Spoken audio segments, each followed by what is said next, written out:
detonantes que se plantean. ¿Cómo se manifiesta la violencia? ¿Cuáles son sus causas? ¿Y cuáles son las dinámicas que las mantienen vivas? Me voy a permitir primero presentar a cada una de nuestras ponentes. Nos acompaña la maestra María de Lourdes Valenzuela y Gómez Gallardo, mejor conocida como Malu Valenzuela. La maestra Juliette Bonafe y la licenciada Patricia Carmona.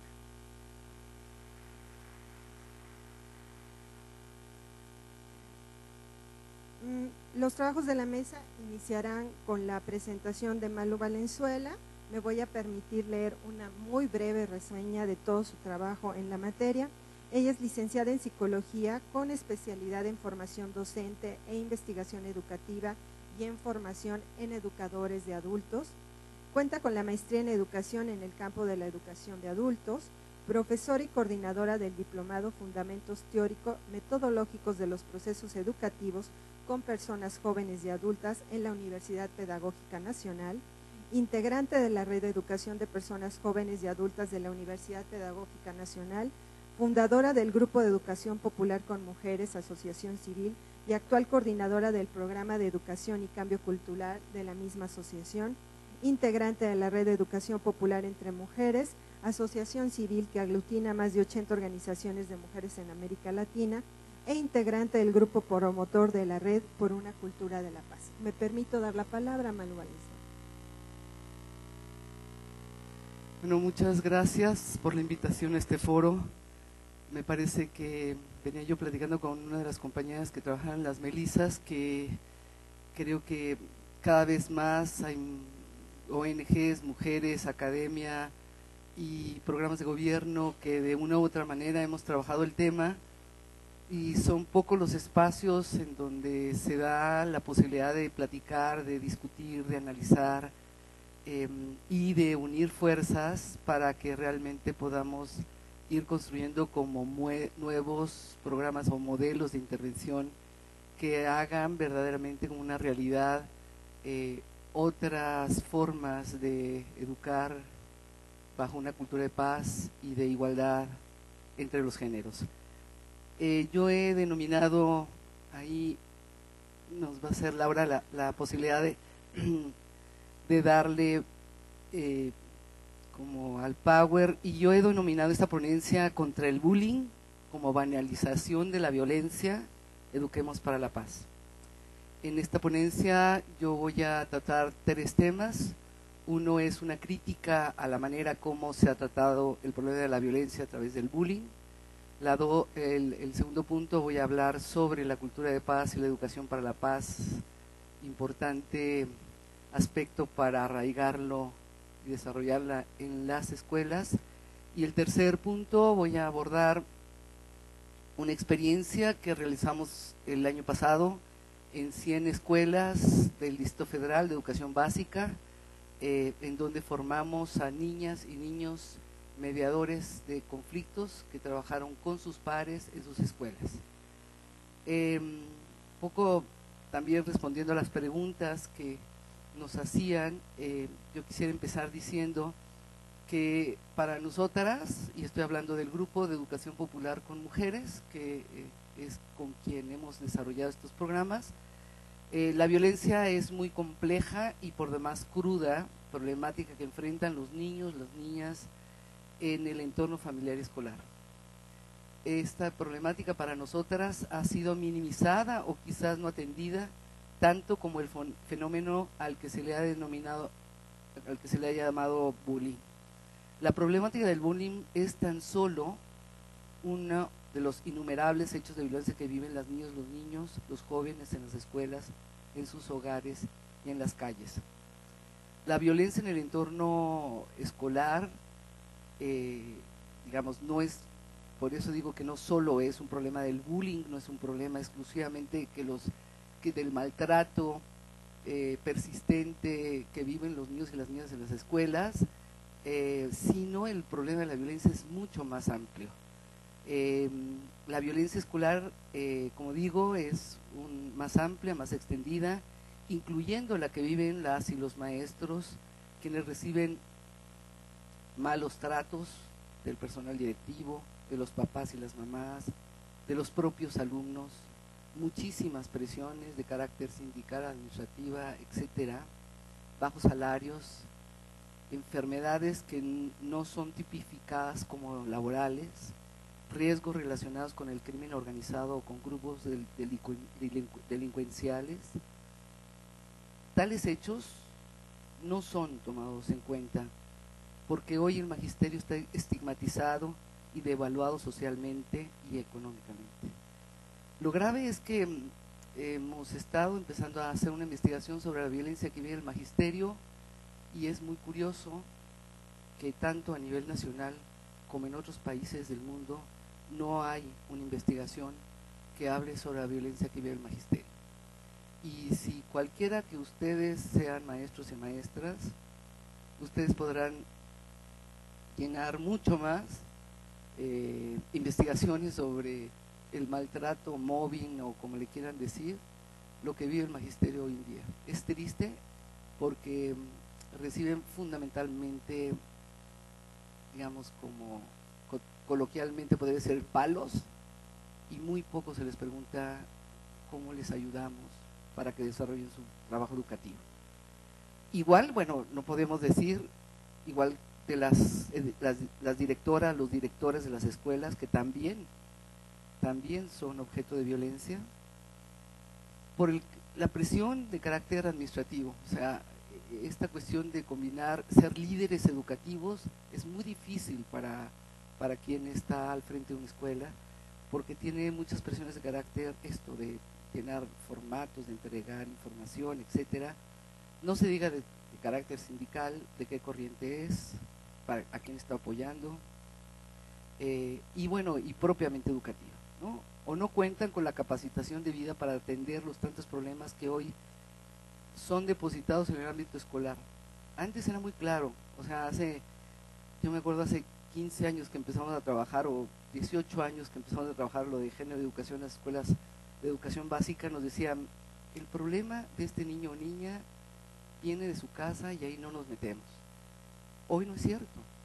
Hoy verdaderamente el personal directivo, el personal docente se hace cargo de los problemas que los niños y las niñas viven en sus casas. Y bueno, ¿y cómo resolver esto? Entonces, esta presión hace que muchas veces el personal directivo no cuente con la capacitación debida para atender estos problemas y que no puedan a veces darle una atención específica, ¿no?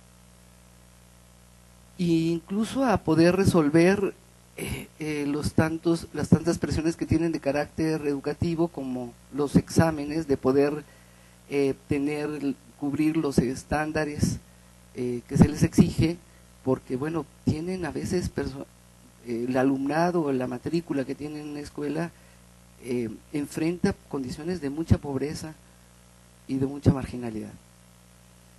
Entonces, ante este problema mucho más amplio, yo quisiera referirme desde nuestro punto de vista, cuáles son los equívocos del bullying.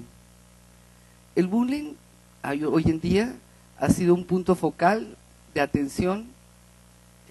Sobre existen un montón de programas televisivos o radiofónicos, algunos de muy mala calidad. No tengo el tiempo para platicarles por lo menos a 2 programas televisivos que me han invitado, que es una vergüenza. O sea, bueno, yo verdaderamente después me dieron la grabación y dije, no me quiero ver, porque bueno, me puse como realmente muy enojada, porque era una banalización de la violencia, tratando de enseñar cómo estaba la niña antes del bullying, le llamaba el bullying, y después del bullying, bueno, destrozada, etcétera, ¿no? Una cosa espantosa. Pero también hay un montón de tesis. Yo trabajo en la Universidad Pedagógica Nacional y me llegan un montón de tesis sobre licenciatura y de maestría sobre bullying. Y bueno, hay también programas de carácter gubernamental y privado. Hoy contamos en el Distrito Federal con una ley en contra del acoso escolar. Bueno, no se llama así, pero así se le ha denominado, la ley del bullying.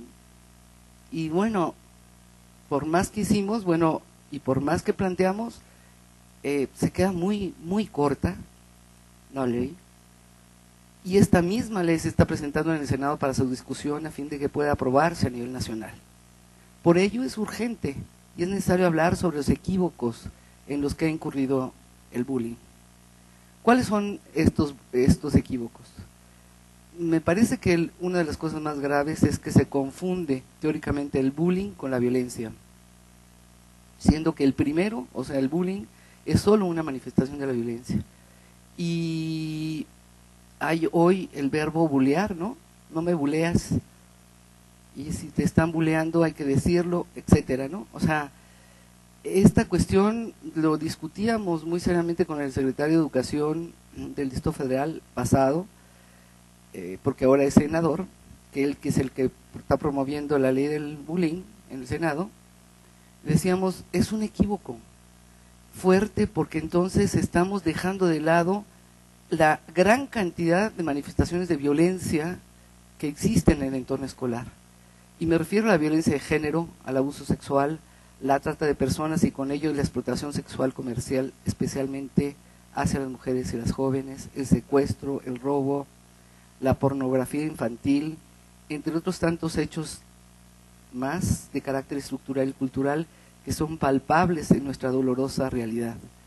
No estoy exagerando. El problema de la violencia es mucho más amplio. Y me parece que una de las cuestiones que trae también a la mesa es hablar de la violencia de género.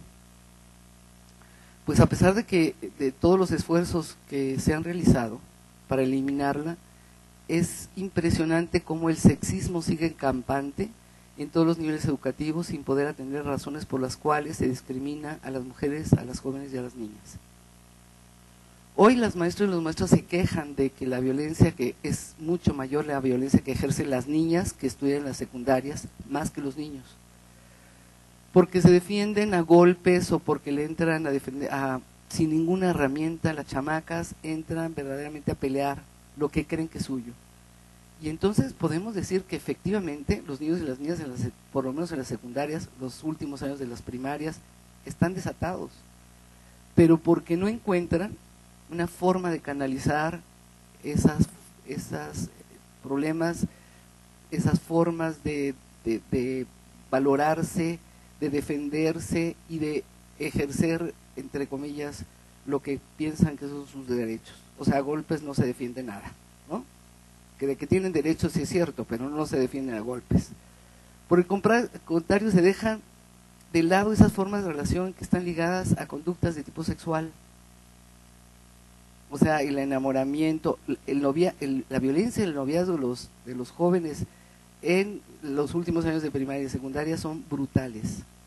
Esa violencia es una violencia impresionante y que no le hemos prestado la debida importancia. ¿Por qué?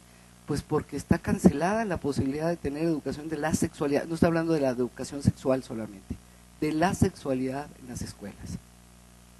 Es igualmente equívoco o confundir el término de equidad con el término de igualdad. Es un equívoco que yo felicito, digamos, que decía yo anteriormente, que haya estos foros, pero tenemos que hablar de igualdad, porque la equidad es a lo sumo una meta. Esto lo dice Alda Facio, dice que la equidad es a lo sumo una meta social de la cual los gobiernos pueden excusarse aludiendo todo tipo de justificaciones. Y quizás esto es lo que ha pasado en la Secretaría de Educación Pública, ¿no? No es tan extendido quizás los programas y las acciones que, me atrevo a decir que lo que ha hecho Juliet y otras compañeras más en las universidades, pero el problema del sexismo, ustedes se pueden parar en cualquier escuela y los directores, las maestras siguen hablando en masculino. Tengo 27 años trabajando en la Universidad Pedagógica Nacional y no hasta ahora, yo ya, bueno, estigmatizada, porque ya hablaba Malú va a hablar de género, va a hablar de, ¿no? O sea, es verdaderamente impresionante cómo los documentos nos siguen llegando totalmente en masculino. Los alumnos y la pedagógica está a absolutamente, no dejarán mentir algunos compañeros de la pedagogía que están acá, casi el 90 o no sé cuánto por ciento son mujeres. Mientras que la igualdad es un derecho humano y que por lo tanto es una obligación del Estado que tenga que cumplir.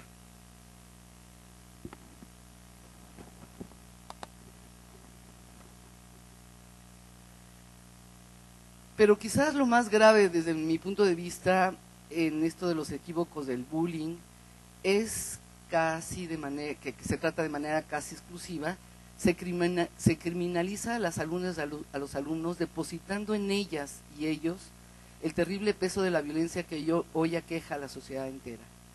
Si focalizamos el problema de la violencia en el bullying y ahí se acabó, ¿qué pasa con lo demás? Claro, pues entonces los que tienen el problema, y ahí está la violencia, es en los alumnos y las alumnas, y todos los demás, directores, maestros, mamás, papás, sociedad civil, gobierno, ¿quién se hace cargo de esto? No podemos tapar el sol con un dedo. ¿Cómo pedirles a las maestras y a los maestros que impulsen en las aulas, en las escuelas, medidas preventivas en contra de la violencia cuando ni siquiera ellos y ellas pueden dirimir sus diferencias o no son capaces de poner límites cuando les imponen ciertas actividades o decisiones con las cuales no están de acuerdo? ¿Cómo pedirles a las madres y los padres de familia que fomenten en los hogares la toma de decisiones de manera participativa en donde prive la igualdad o la equidad de género? Como pedirles a la ciudadanía que respete las leyes cuando lo que impera en todo el territorio nacional es la impunidad, la corrupción y las peores prácticas antidemocráticas y de violación persistente a los derechos humanos. No podemos decir entonces el bullying. Tenemos que atender el problema de la violencia desde un concepto y desde una práctica y desde muchos lugares más en su conjunto y de manera mucho más seria. Para nosotras sí, la educación puede prevenir la violencia. Contra la violencia de educación puede ser un antídoto.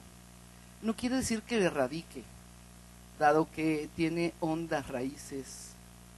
O sea, cuando nosotros nos preguntan, ¿trabajan ustedes con la violencia? Nosotros no podemos decir que estamos eliminando, y menos estamos por la disminución de la violencia, estamos por la erradicación de la violencia.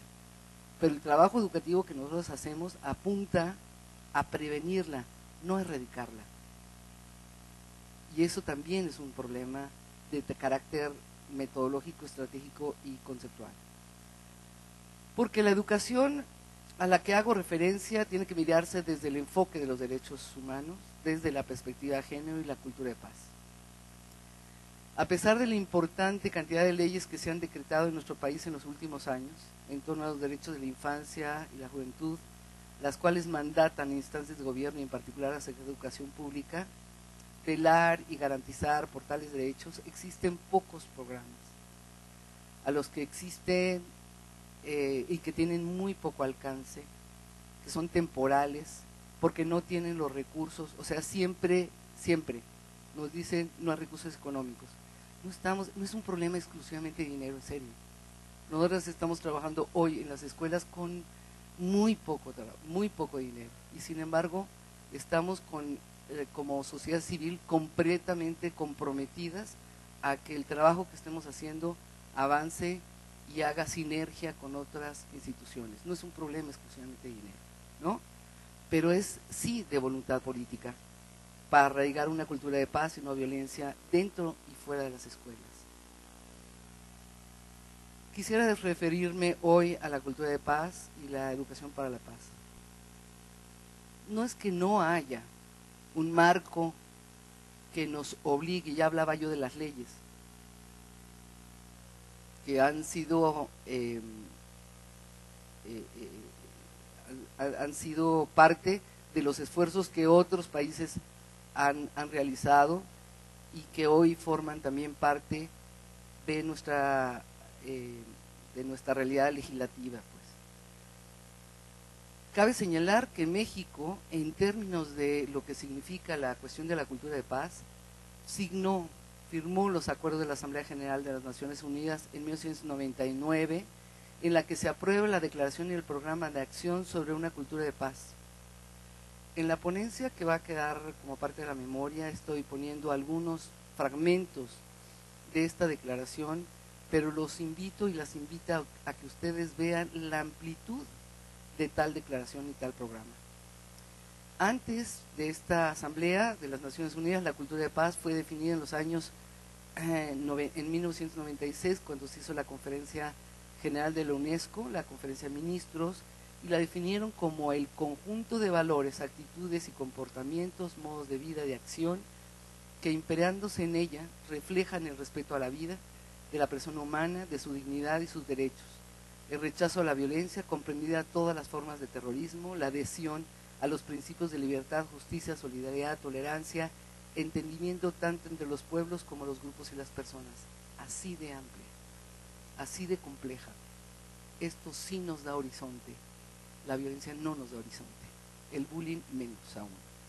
Esta es una conferencia que se acordaron las medidas que yo les decía y que es parte de la estrategia de mediano plazo de la UNESCO en 1996 a 2001. Ante las múltiples y variadas medidas que hacen posible la concreción de una cultura de paz, en planes, proyectos y acciones en las que compromete a instituciones públicas y privadas y organizaciones de la sociedad civil, a profesionistas y demás, y de manera muy especial a los maestros y maestras de los sistemas educativos en su conjunto, cabe exigir con fuerza la aplicación de tales medidas para dar cumplimiento cabal a impulsar la educación para la paz en todos los niveles educativos y en particular la educación básica. Ello implica dejar atrás las medidas de carácter punitivo y parcial, tales con los marcos de convivencia escolar y las propuestas de ley en torno al acoso escolar. Hay este modelo, o nos vamos por los marcos de convivencia punitivas o abrimos nuestra mente y empezamos a hacer las cosas de otra manera y trabajar por educación para la paz. ¿Cómo se concretan estas cosas en la práctica? Me quedan 5 minutos y quiero decirles que GEM ha desarrollado un programa muy amplio, seguramente muchas y muchos de ustedes que lo conocen, que es el programa contra la violencia Eduquemos para la Paz. Esto es uno de los materiales. Hemos trabajado desde el 2001 hasta la fecha y bueno, nos faltaba como estrategia concretar una serie de alternativas que pudieran estar más cerca del trabajo con las y los jóvenes. Me voy a adelantar un poco del Power para decirles un poco cuál fue el programa que impulsamos. Se llama Niños y Niñas Alzan Voz en Favor de la Paz. Este programa involucró a 100 escuelas, está mucho más adelante. Niños, niñas y jóvenes alzan la voz en favor de la paz. Este es el material que utilizamos y lo que tratamos de hacer era que los niños y las niñas fueran mediadores de conflictos en sus escuelas. O sea, no pretendíamos que fuera un proyecto que pudiera acabar con la violencia o trabajar con los conflictos de su entorno familiar o comunitario, pero sí de su escuela. Trabajamos con 100 escuelas, formamos 100 comités, 97 comités de negociación y mediación de alumnos, por equidad de género, por principio de igualdad, se constituyeron igual número de niños y niñas y se les capacitó a los docentes, hicimos talleres de sensibilización a las autoridades de las escuelas participantes, participaron 9 primarias y el resto de secundarias, tanto de educación de la Dirección General de Educación de Servicios Educativos del DF como de secundarias técnicas, y fue una experiencia verdaderamente maravillosa. ¿Por qué?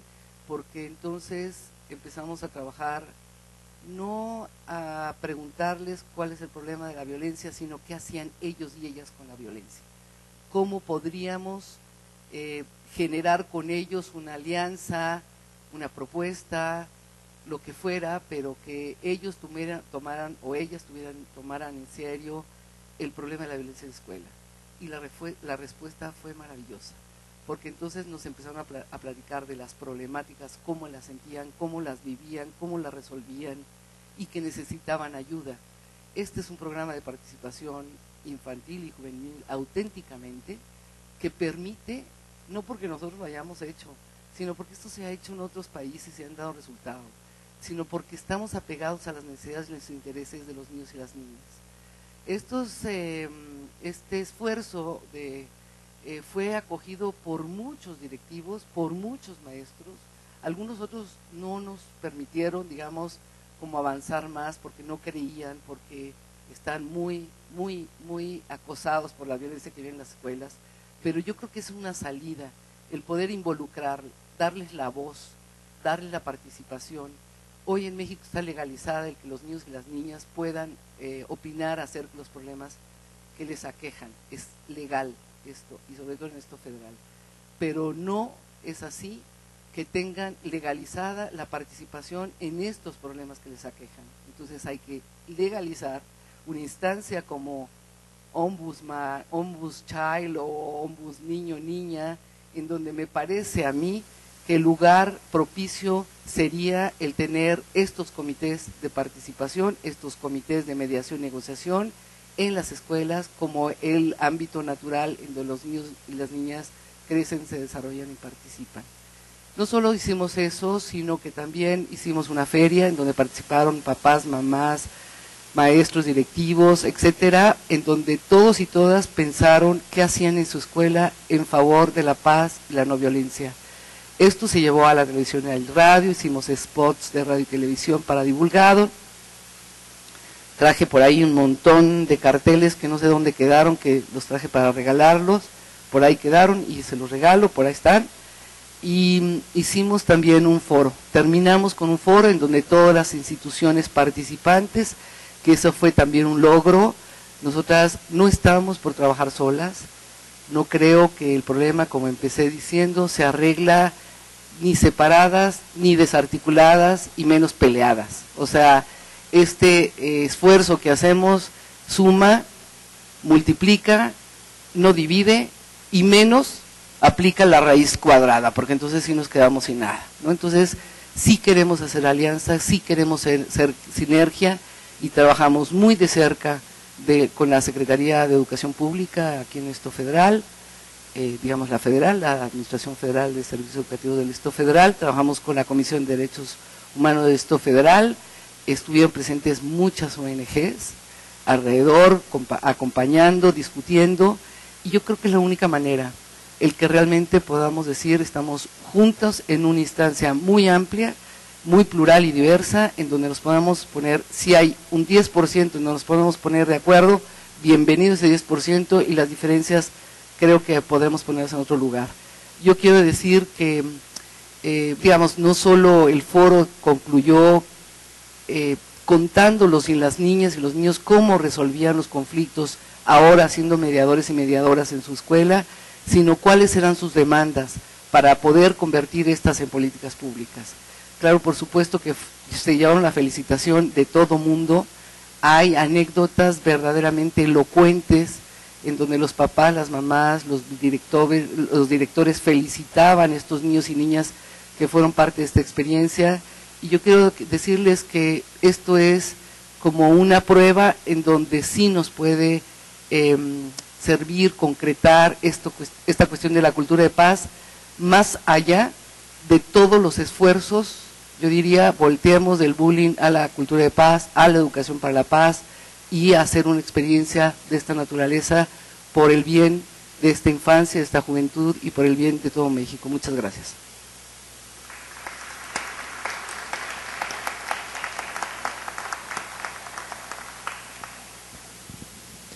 Muchas gracias, Malú, por proporcionarnos las bases para empezar a trabajar en la materia, el trabajo que se ha hecho ya en el Distrito Federal en coordinación con la Secretaría de Educación, nos parece sumamente relevante, y cómo en estos procesos de trabajo participan las niñas, los niños y los jóvenes para tomar las decisiones de manera conjunta. Me voy a permitir ahora dar la palabra a la maestra Juliette Bonafe. Ella es maestra en planeación y en comunicación por el Instituto de Estudios Políticos de París, experta en género y educación, ha participado en proyectos en cooperación con América Latina y organismos internacionales como la UNESCO, el Banco Interamericano de Desarrollo y la Agencia Española de Cooperación Internacional. Colaboró en Argentina, Marruecos y Francia en proyectos de investigación y planeación, ha asesorado proyectos en la Universidad Nacional Autónoma de México y organizado foros de expertos. Actualmente es coordinadora de seguimiento y vinculación institucional de la Unidad de Planeación y Evaluación de Políticas Educativas de la Secretaría de Educación Pública, desarrollando acciones y proyectos que transversalicen la perspectiva de género en las políticas educativas. Gracias. Buenos días, muchas gracias por la invitación. Es un placer estar con ustedes. Me gustaría un poco como saber con quién hablo, entonces, ¿pueden levantar la mano los que son de la academia? Ok. ¿Organizaciones de la sociedad civil? ¿Gobierno? Ok, y a los que no les gustan que los encasillen y que siempre ponen otros. Ok, mucho gusto. ¿Y quién es especialista en género? ¿Y en educación? Muy bien, gracias.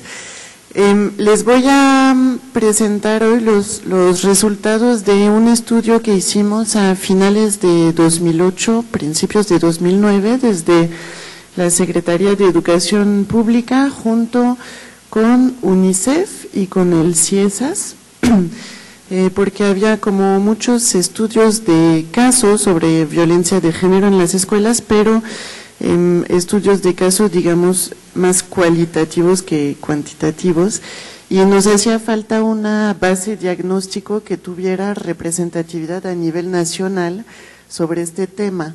Entonces, lanzamos con el CIESAS y con UNICEF este estudio que consideró tanto primarias como secundarias, públicas nada más, en sus diferentes modalidades, indígena, general, técnica, etcétera, y también según grado de marginación, ¿no?, de las zonas en las que se ubicaban.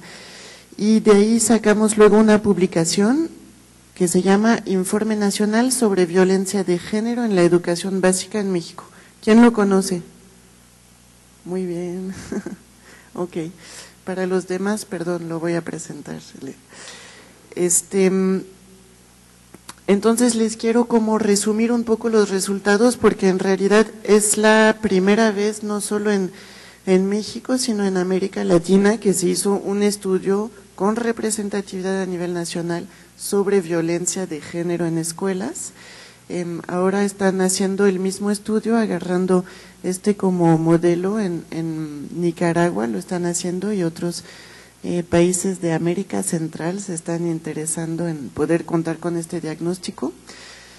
Les diré que el estudio no arrojó cosas que nos sorprendieran mucho, pero confirmó, y con datos certeros, muchas cosas que ya sabíamos. Y yo creo que, saben, en los temas de violencia y de género es muy importante poder tener datos estadísticos como base, porque nos ayuda mucho a legitimar frente a muchos tomadores de decisión que no toman en cuenta las cuestiones de género y no saben de violencia. Entonces siempre hay esta idea de, bueno, sí, claro, eres mujer, entonces te preocupan las cosas de mujeres. No es mi opinión personal. Aquí hay un estudio académico y cifras, y hablan las cifras, no hablo yo, entonces esto da mucha diferencia.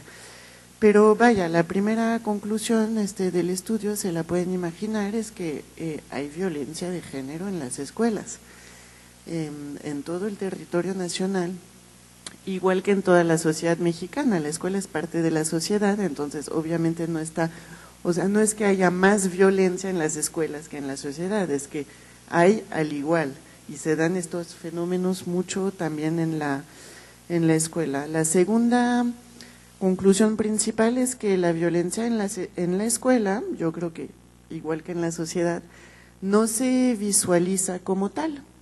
Hay muchas actitudes y actos que son tan socialmente aceptados que nadie considera que es violencia.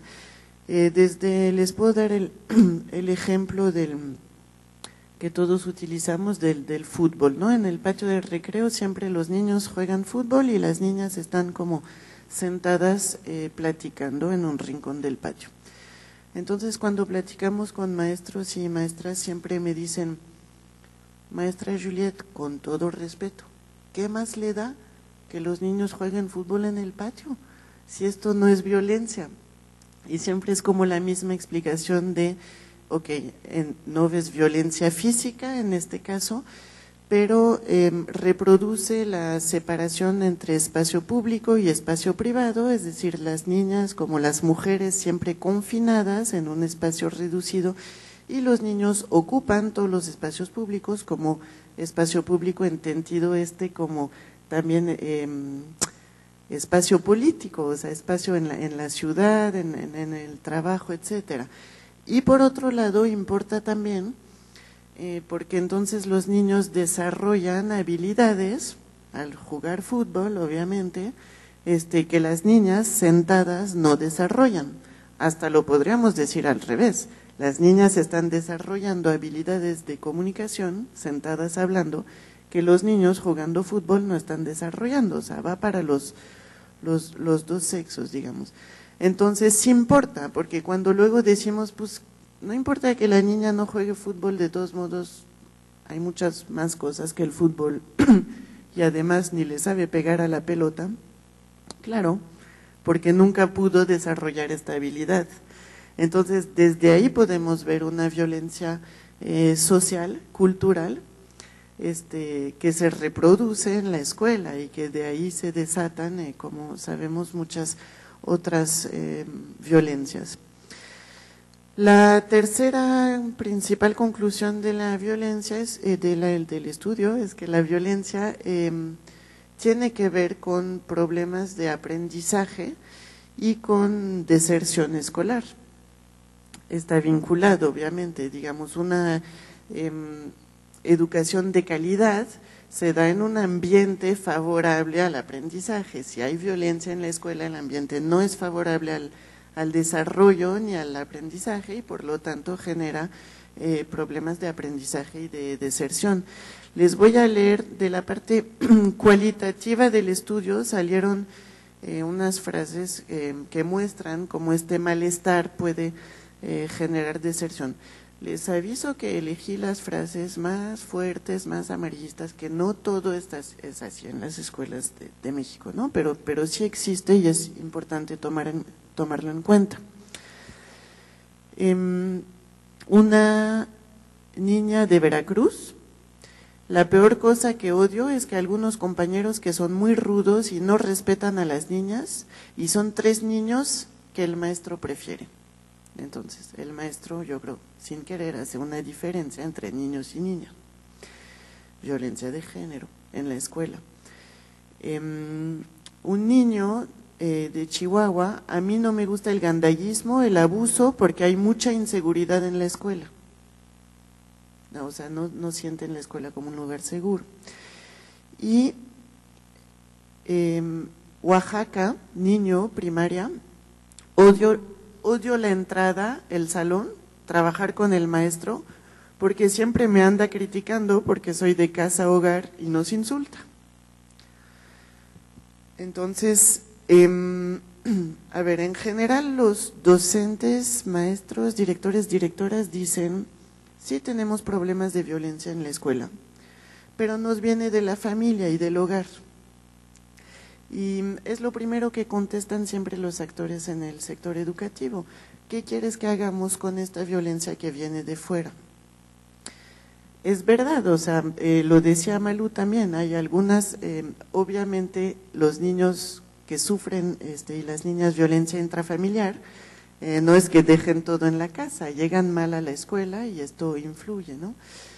Pero también la escuela es un espacio de socialización y de formación donde se reproducen muchos tipos de violencia, o si no se reproducen, al menos en la escuela no se contrarrestan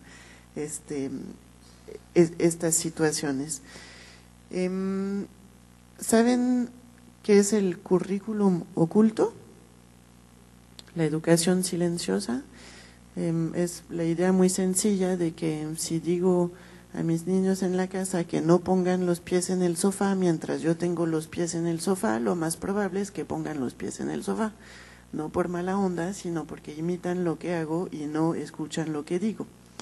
Entonces, obviamente está también en la escuela, es lo que llamamos currículum oculto, todo lo que los maestros y las maestras transmiten fuera de los planes y programas, y que tienen una influencia muy grande en esta reproducción de la violencia. Les voy a dar un ejemplo que a mí me impresiona mucho. En el estudio teníamos la pregunta separada para niños y niñas: cuando ocurre algún problema o algún conflicto en la escuela, ¿cuál es tu reacción? Y ahí las diferencias de respuestas según niños y niñas eran muy impresionantes. Los niños en su mayoría contestaban: me quedo callado, busco vengarme o culpo a otro de lo que hice para no tener problemas, ¿no? Y las niñas en su mayoría decían: intento resolver el problema con el diálogo, o voy a buscar a contar mi historia a un adulto. Entonces, de ahí vemos lo que decíamos hace rato un poco con el fútbol, que esto nos arroja que los niños tienen mucho menos herramientas de resolución pacífica de conflicto que las niñas. Y esto, ¿de dónde viene? ¿De la familia? Puede ser, seguro. Ahí también se vehiculan las ideas y los estereotipos culturales. Pero les voy a dar un dato de las respuestas de los directores y las directoras. Misma pregunta, frente a un problema o un conflicto que hay en la escuela, ¿cómo reaccionas? Las maestras decían: convoco a los papás para hablar con los chicos y para hablar del problema con sus hijos. Intento hablar también con los alumnos y las alumnas involucrados en el problema. Y también en su mayoría contestaban: escribo una carta compromiso con las partes involucradas para como hacer un trato para resolver para convivir de mejor manera después de la resolución. Y los directores en su mayoría contestaban: no es broma, no hay problemas en mi escuela. Más del 50%, no hay violencia en mi escuela, no hay ningún problema, está todo muy bien, impecable, gracias. Los que decían que sí había problemas de violencia eventualmente, su manera de resolverlo era, en primer lugar, la sanción. En segundo lugar, es sanción también, pero la expulsión. Y solo en tercer lugar venía eventualmente convocar a los padres para hablar del problema. Entonces, viendo estas respuestas decimos, ok, entre directores y directoras y quizás docentes y maestros y maestras, también está este problema de que los hombres tienen menos herramientas de resolución pacífica de conflictos que las mujeres. Y seguro esto lo reproducen en la escuela y en las aulas. Entonces, yo creo que sí es muy importante, sin minimizar todo lo que puede pasar en la familia, en lo intrafamiliar, colocarnos como actores del sector educativo y decir, ok, afuera también pasan cosas, las traen aquí, pero nosotros, ¿qué podemos hacer desde la escuela, que es una instancia de formación muy importante y de socialización, para cambiar esta cultura milenaria que genera mucha violencia? Y sí podemos hacer cosas, claro que maestros y maestras somos agentes de cambio con muchísimo poder en este sentido, no solo en el tema de violencia y de género, ustedes no sé, pero yo empecé a separar la basura orgánica e inorgánica cuando mis hijos llegaron de la escuela con esta idea, y eso que Llevaba yo años viendo campañas publicitarias sobre el tema y no lo hacía. O sea, fue un cambio que llegó de la escuela a la casa.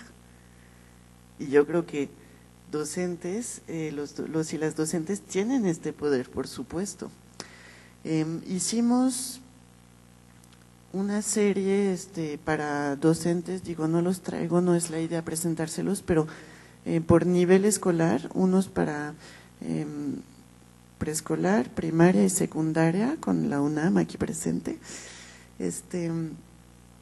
para darles, que se llaman Equidad de Género y Prevención de la Violencia, luego por nivel. Es un libro exclusivamente dedicado a docentes que les da los conceptos principales y sobre todo herramientas didácticas para tratar estos temas en el aula. Otro día les cuento, pero a lo que voy es que cuando presentamos este libro en particular con las educadoras de preescolar, porque en su mayoría son educadoras, y hacíamos talleres con ellas, a partir del libro nos decían, oye, me vas a poner en problemas, porque si yo trabajo todo lo que dices con los niños y las niñas de mi salón, luego van a llegar los papás enojados. O sea, el miedo a los padres y madres de familia, que también aludía Malú a esto. Si yo empiezo a explicar desde algo muy básico, de que pues todos pueden lavar los trastes en la casa, me va a llegar el papá enojado, y entonces, ¿qué puedo hacer? Y había como que trabajar con estas educadoras, todo un trabajo de volver a dar confianza, de revalorar el rol docente, de que confíen en su gran capacidad y gran valor como agentes de cambio para decir, a ver, tú desde la escuela puedes hacer la revolución y te toca hacerla, la revolución cultural, más que cualquier otra persona. Y no es tener miedo a decir cosas distintas en la escuela que lo que se dice en la casa, sino al contrario, lograr ganar la casa también gracias a todo lo que movemos desde la escuela. Y así lo estamos trabajando mucho con los docentes. Les quiero dar como otros datos que justifican toda el trabajo que hacemos de capacitación a maestros y de revalorización de su rol docente, y también que aprendan a detectar casos de violencia, que esto también tiene siempre muy angustiados a los maestros y a las maestras, porque tienen la impresión de que les pedimos que sean docentes, enfermeras, psicólogos, psicólogas, jueces, y no lo son, y es mucho el paquete que se tienen que aventar. Entonces, siempre es como trabajar con ellos y ellas para decirles, a ver, sí te toca detectar los casos de violencia, pero no, o sea, nada más avisa a las instancias que les explicamos pueden ayudar. No te toca ni siquiera averiguar si es cierto o no. No eres como responsable de la averiguación previa. No eres responsable de lo que después va a pasar con este niño o niña y esta familia. Pero sí te toca detectarlo, y detectan muy bien los maestros, las maestras, lo ven, conviven todos los días con los alumnos y las alumnas. Por ejemplo, salió en el estudio un dato que me parece muy muy fuerte. El 18.6% de los niños y las niñas, mezclado primaria y secundaria, de hecho salió un poco en la misma proporción, dicen haber presenciado algún tipo de violencia sexual. Es enorme, es casi 1/5, o sea, es aterrador. Entonces, sí es importante que desde la escuela podamos detectar y luego las instancias que les toca actuar, actúen. Sobre toda la parte de comunicación, de mejorar herramientas de confianza y resolución pacífica de conflictos, también nos impresionó que el estudio dijo que los alumnos y las alumnas, igual primaria y secundaria los dos, cuando tienen un problema en la escuela, menos del 2% va a hablar con un adulto personal escolar de su problema. Es decir, conviven todo el día con su maestro, su maestra, los prefectos, los intendentes, directores, directoras, y el 98%, cuando tienen un problema, no les nace hablarles. Entonces también hay un asunto ahí de confianza dentro de la comunidad educativa que es importante generar o restaurar, trabajando tanto con padres y madres de familia, con chicos, pero yo creo con el personal escolar, que son los que podemos cambiar muchas cosas. Y hay un último dato que les quiero compartir. Ya sé que no lo van a ver bien este esquema, pero básicamente es una… No ven nada. Ok, imagínense, es sobre principales agresores en los 2 últimos años, respuestas de niños y niñas.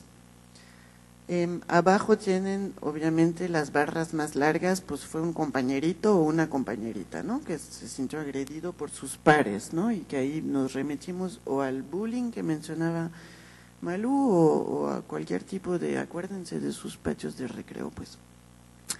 Pero arriba, muy chiquitito, muy pocos porcentajes, aparecen como principales agresores en los 2 últimos años.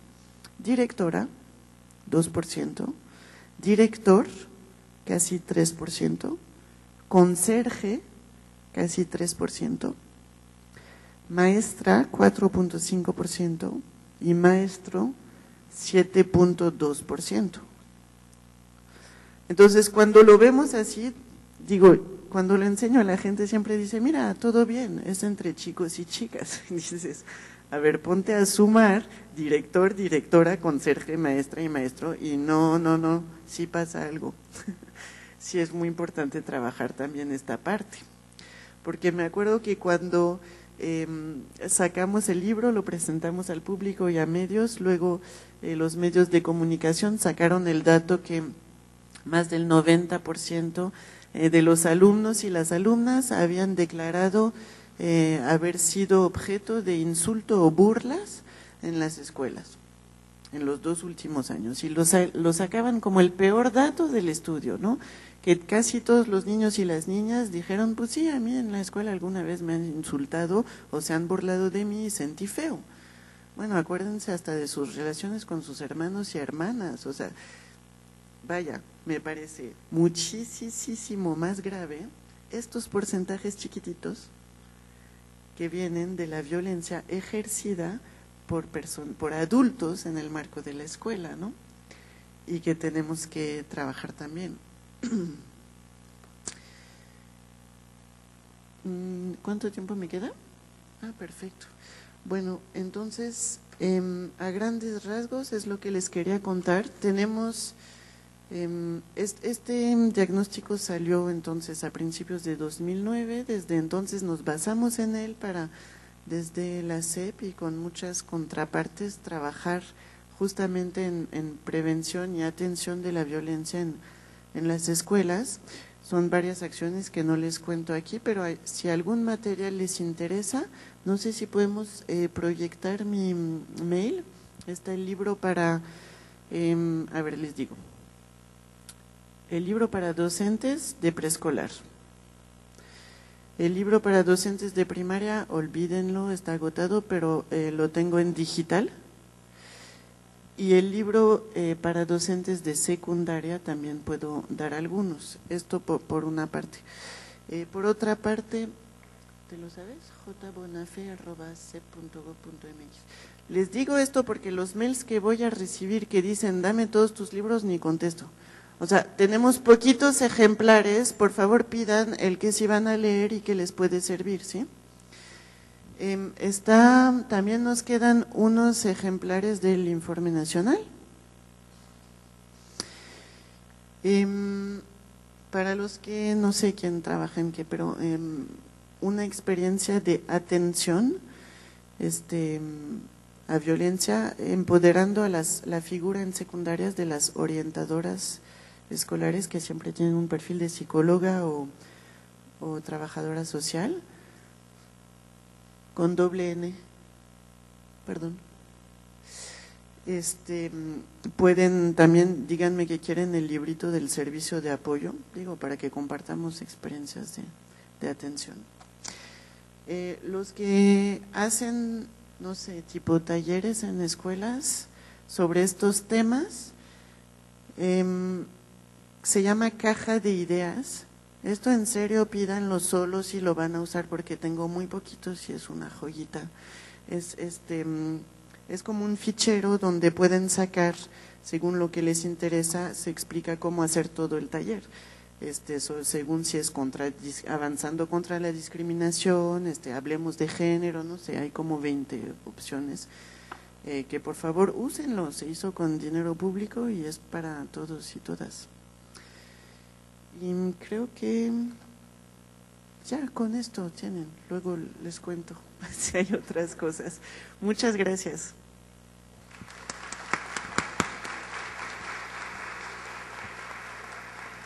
Muchas gracias, Juliet. Sumamente interesantes los datos arrojados por el estudio y aquí creo que lo más importante es hacer uso de la información. Como bien dices, pues ya con eso tienen bastante, pero lo más importante ahora es consultar los documentos que están ahí a disposición, que como bien mencionabas, hablan de los datos duros y de los hechos que viven los niños y niñas en las escuelas. Me pareció sumamente relevante lo que mencionaste en relación a quién ejerce la violencia, dónde se produce o dónde no se contrarresta, ¿no? Entonces, estas visiones de los niños y las niñas en las que se percibe a la escuela como un lugar que no necesariamente es seguro y que los adultos que estamos ahí en esas escuelas, pues no propiciamos tampoco ese ambiente. Entonces, creo que hay mucho trabajo. Muchas gracias y ahorita, bueno, habrá un momento para un espacio para preguntas y respuestas. Ahora me voy a permitir dar la palabra a la licenciada Patricia Carmona. Ella es comunicadora con especialización en periodismo.